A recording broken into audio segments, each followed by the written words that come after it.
The goddess is chosen.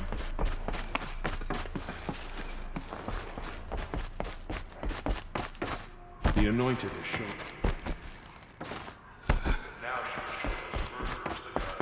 Yeah. She went into Almother Mountain and was anointed by the goddess herself. It's an honor. Aloy, how kind of you to spend a moment with me before you depart. There can be no doubt now. You are a blessing made flesh, the will of the goddess incarnate. It's really not that simple, Tirsa. But I guess it's close enough. I know the path ahead will be dangerous. To kill a metal devil sounds impossible, but I believe... Thank you. The Nora have suffered terrible losses, Tirsa. What's to become of them now? That will be for the goddess to decide. Only she knows the future. For the moment, my sister matriarchs and I will see to the wounded. And as I promised, anyone who wishes to join you at Meridian, we will declare seekers. I think for the time being, we should remain here in the mountain, close to the goddess. That might be best. If nothing else, it's a defensible position. Tirsa, I want to know Rost's story. Why he was made an outcast. He never told me, said he took an oath of silence. What did he do? Oh. Yes, that. What crime did he commit? I will tell you if you wish. But it is a long story. Are you sure you want to hear it now? Of course I want to hear it. Tell me. Rost never committed any crime. He was an outcast by choice. What? What do you mean? Many years ago, before the derangement, before the Red Raids, a band of murderous outlanders, 12 in number, struck without warning. At Mother's Vigil, they took hostages, and then pressed on, headed for Devil's Thirst. Mother's Vigil? Where's that? You would know it as the Forsaken Village, near the Karja border. But at the time, many families lived there. Ross was one of them. His mate was killed fighting the Outlanders, and his daughter was among those taken hostage. His daughter? What was her name? Alana. She was just 6 years old. Nora Braves couldn't stop 12 Outlanders? Or rescue the hostages? It was... we outnumbered them, but every time a brave came within bowshot, the Outlanders killed a hostage. What did they come here to do? That was never discovered. We couldn't track closely enough to observe them. We know they camped beyond Devil's Thirst for 2 days. There were reports of... strange noises. And then, as suddenly as they came, the Outlanders made their way back to the border and disappeared. What happened to Rost's daughter? She was... killed? Rost was one of the braves who tracked the Outlanders, keeping his distance. There were 6 hostages still alive when they reached the border. Alana among them. Rather than release them, the Outlanders slit their throats and left the corpses just across the border, mocking us. Why? Cruelty. They knew the faithful Nora would not leave the sacred land to collect the bodies, let alone pursue them.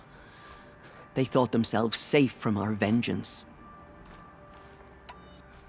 Are you saying that Rost went after them? That he became an exile? No. Rost was beside himself with grief, but even so, he would never have broken taboo. Then what did he do? He called upon the most terrible and secret rite of the Nora tribe. He begged to be made a Death Seeker. A Death Seeker? What is that? One who dies to go seeking, and in seeking, brings death to others. The ritual drags the spirit from one's body, releasing it to All Mother's care. The heart beats, the mind thinks, but the spirit has moved on. I don't understand. Rost went after the Outlanders, but his spirit never left. It remained here with All Mother. He gathered the bodies of the slain and returned them. And then he set out in pursuit, not as an exile, but a weapon of vengeance. A barbed arrow shot from a bow, never to return. But Rost did return. Yes. A full year later, and terribly wounded.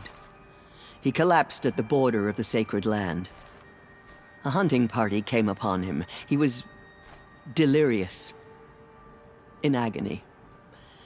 By law, he should have died where he lay.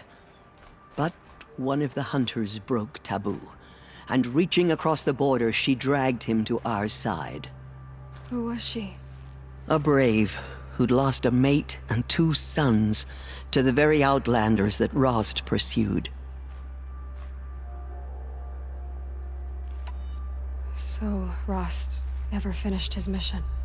To the contrary, he killed all 12. Tracked them to disparate places the world over, he said. Meridian, Ban-Ur, the Claim, Utaru Land, further even, into the Forbidden West.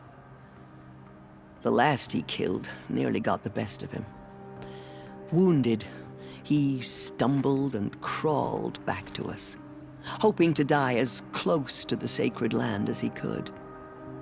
He never expected nor asked to be dragged across the border and nursed back to health.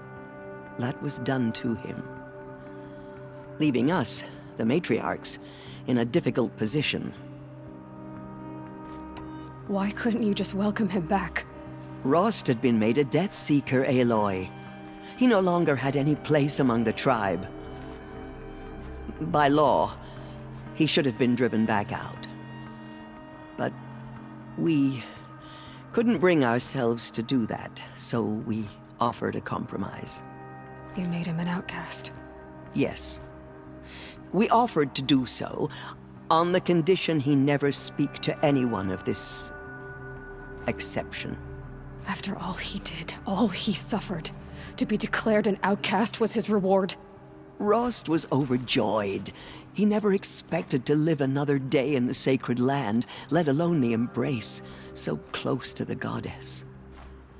He resolved to spend the rest of his days in solitude, and was happy to do so. But then you found me, and gave me to him. Yes. Another compromise. The matriarchs feared you, and would not let you be raised by the tribe. And so we turned to Rost. I knew that he would take care of you, bring you up, teach you to worship All Mother and respect the ways of the tribe. He certainly tried anyway. You took a man who'd lost his daughter and made him raise an infant girl? Doesn't that strike you as callous? I'm inclined to think the course of events has shown the wisdom of our choice. And I'm quite certain that from the moment he laid eyes on you, he saw you as a gift, and never a burden. All right, Teersa, that's quite a story.